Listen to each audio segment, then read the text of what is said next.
Selamat malam pendengar semuanya. Ada sedikit cerita pengalaman saat perjalanan dinasku. Hari Jumat kemarin, aku baru saja kembali ke Jakarta. Setelah seminggu melakukan perjalanan dinas ke Pulau Kalimantan. Aku berangkat bersama tim audit. Tadinya aku ingin mengajak stafku,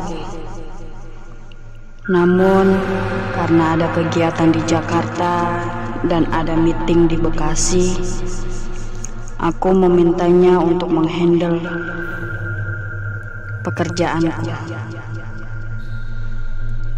Sebenarnya kegiatan kami di sana biasa-biasa aja. Namun ada satu kejadian yang menurutku wajib dibagikan kepada pendengar semua. Seperti biasa, kami tiba di mes dan segera disambut dengan berbagai makanan dan minuman. Setelah selesai mengenyangkan perut, kami segera istirahat untuk menyegarkan badan karena besok pagi kami sangat membutuhkan tenaga yang banyak. Malam itu kami tidur berempat, satu kamar. Padahal ada 3 kamar di mes itu. Singkat cerita, keesokan paginya kami memulai aktivitas kami cukup melelahkan. Memang karena kami menjalankan sebuah misi dari direktur untuk kemajuan perusahaan. Setelah menyelesaikan semua pekerjaan kami, pukul 5 sore kami kembali ke mes. Setelah mandi, kami semua duduk sejenak di ruang tengah sambil menonton televisi.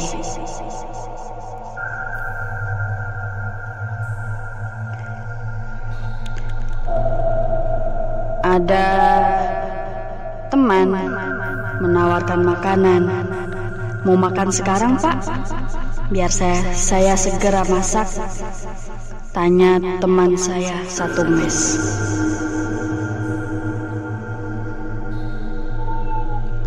Terus saya tanya, ada bakso nggak di sekitar sini? Tanya saya. Ada, Pak, tapi lumayan jauh sih. Di perumahan karyawan Blok A, jawab teman saya. Di mana tuh? Di dekat sekolah SD, lumayan lah, 2 kilo dari sini. Bakso aja apa, yuk? Kata saya. Yaudah, gak usah masak deh, kita ngebakso aja.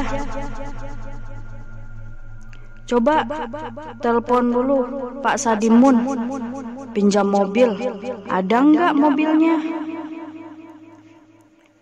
Aku segera menelpon Pak Sadimun untuk meminjam kendaraan. Bro, ada motor atau mobil? Ada. Saya pinjam dulu ya. Saya mau makan bakso bareng teman-teman yang di mes.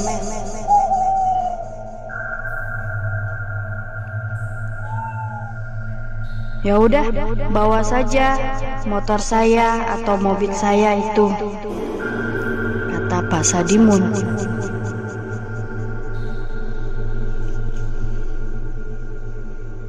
Sambil menunggu mobil atau motor diantar ke mes, kita karaokean dulu. Dan beberapa menit kemudian, motor pun datang diantar oleh satpam.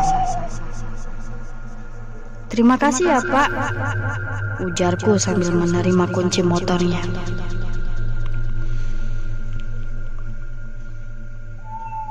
"Sama-sama Pak, hati-hati Pak, gelap. Jalannya juga jelek," kata Pak Satpam. Kami segera berangkat menggunakan motor itu. Saat itu pukul 7 malam. Ya masih sore lah ya. Tapi jalanan memang gelap karena lampu penerangan hanya ada di jalan perumahan. Walaupun telah menggunakan lampu sorot dari motor, tetap kami harus berhati-hati karena jalannya tidak rata dan berbatu. Kami memacu motor dengan hati-hati dan pelan-pelan. Aku dan Mas Edi berjalan di depan, sedangkan Arif dan Adit berboncengan di belakang. Di tengah jalan, aku mengerem motor untuk berhenti. Kebetulan lingkungan sekitar sangat gelap.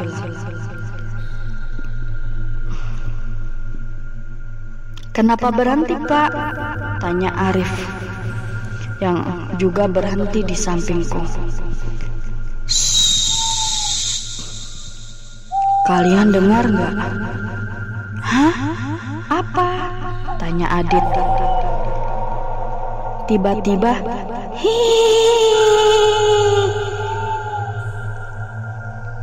terdengar suara orang ketawa, namun cukup jauh.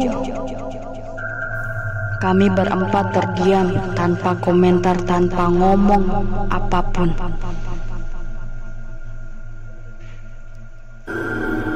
"Ayo jalan, ayo jalan aja," ujar Mas Edi. Ketika aku gas motor agak jalan, tiba-tiba tepat di depan kami ada sosok wanita menggunakan gaun putih. Rambutnya panjang terurai dan terlihat agak kusut. Wajahnya lonjong dan dagunya lebih panjang dari ukuran orang normal.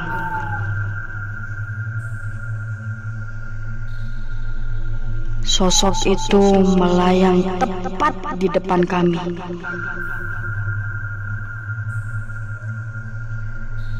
Bola matanya berwarna putih dan di sekitar matanya terdapat lingkaran hitam seperti hantu.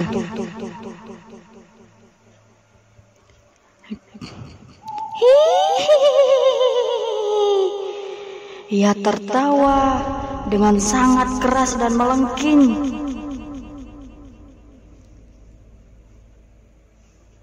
Aku terpaku menatapnya.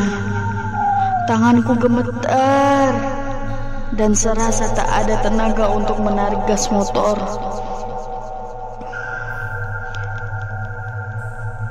Mas Edi segera meraih stang motor dan memutar balik motor itu. Aku tetap duduk di depan seperti anak kecil yang sedang dibonceng. Aku sangat shock dan tidak bisa mengeluarkan suara dari mulutku. Bibirku juga terasa gemetar. "Putar, Rif, putar balik!" teriak Mas Edi ke Arif. "Hah?"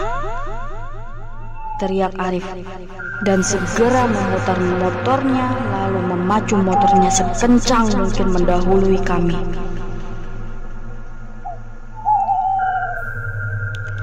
Jalan saat itu sangat berbatu.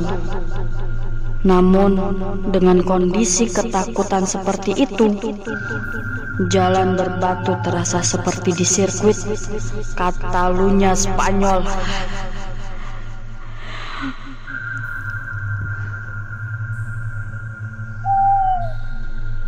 Ketika kami berbalik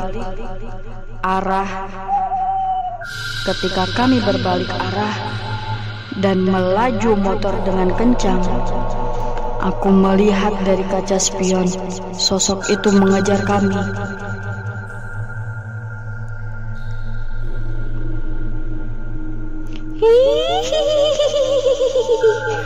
Sosok kuntilanak itu tertawa.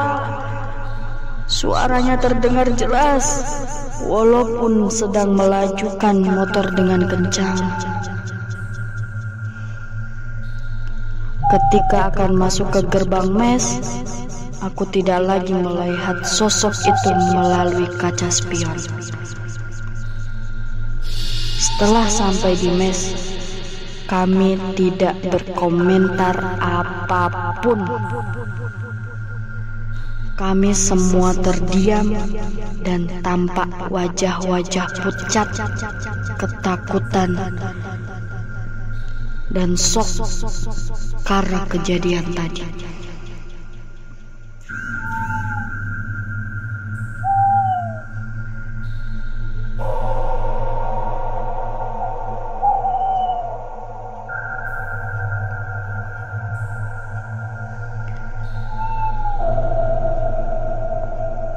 Sejak kejadian itu memang menjadi pengalaman horor saat perjalanan dinas kami.